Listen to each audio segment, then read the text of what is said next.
नमस्कार, आपका स्वागत है हमारे यूट्यूब चैनल में। आज हम बात करने वाले हैं यूपी वृद्धा पेंशन विधवा पेंशन आखिर क्यों नहीं आता। जी हाँ दोस्तों, मैं बता दूं यूपी वृद्धा पेंशन विधवा पेंशन न आने के कुछ कारण है। सबसे पहला कारण ये है कि आपका बैंक में एनपीसीआई नहीं हुआ होता है, जिससे आपका विधवा पेंशन हो, वृद्धा पेंशन हो या विकलांग पेंशन हो, कोई भी सरकारी योजना है जिसका पैसा सीधे आधार के द्वारा खाते में आता है तो आपका नहीं आता है।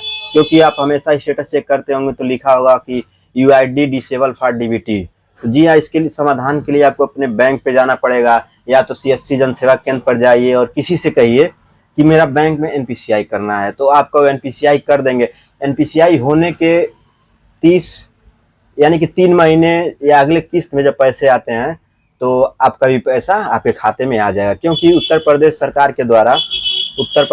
के द्वारा आपका विधवा पेंशन वृद्धा पेंशन रिलीज कर दिया गया है, जैसा कि आप अपने खाते में जाकर चेक कर सकते हैं अगर आपको आपका पैसा आता होगा तो। अगर नहीं आता है तो आपको जो मैं बता रहा हूँ कि बैंक में डीबीटी, एनपीसीआई कुछ भी कराइए, लेकिन एनपीसीआई जरूर करवाइए, जिसके माध्यम से सरकारी जो भी पैसा होता है सीधे आपके खाते में। जैसे कि अगर कोई बच्चा पढ़ रहा है तो स्कॉलरशिप है, आप किसान सम्मान निधि जो सीधे मुख्य प्रधानमंत्री के द्वारा आपके खाते में पैसा भेज दिया जाता है, जो भेजते हैं तुरंत शाम तक आपके अकाउंट में क्रेडिट हो जाता है, उसमें एनपीसीआई काम करता है। जैसे कि नरेगा का पैसा हुआ, इस समय कार्ड पे हल्ला होता है, शोर होता है कि पैसा आया पैसा आया।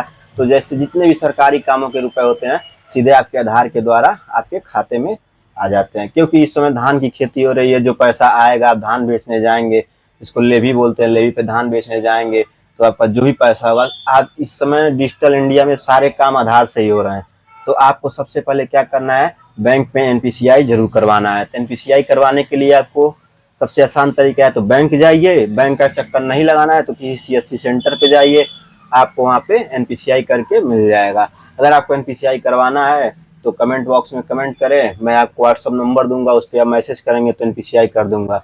क्योंकि आधार ओटीपी जाती है, बैंक पासबुक लगता है, तो आपको अपने प्राइवेसी का ख्याल रखते हुए हम आपकी प्राइवेसी का पूरा सुरक्षा करेंगे। फिर भी आप ध्यान से अपने नज़दीकी करा लीजिए, सही रहेगा। क्योंकि बिना इसके का कोई भी पैसा नहीं आता है, चाहे वृद्धा पेंशन हो, विधवा पेंशन हो या कुछ भी हो। तो अगर वीडियो अच्छी लगी हो, जानकारी सही हो तो आप शेयर करिए और चैनल को सब्सक्राइब करिए। मिलते हैं अगले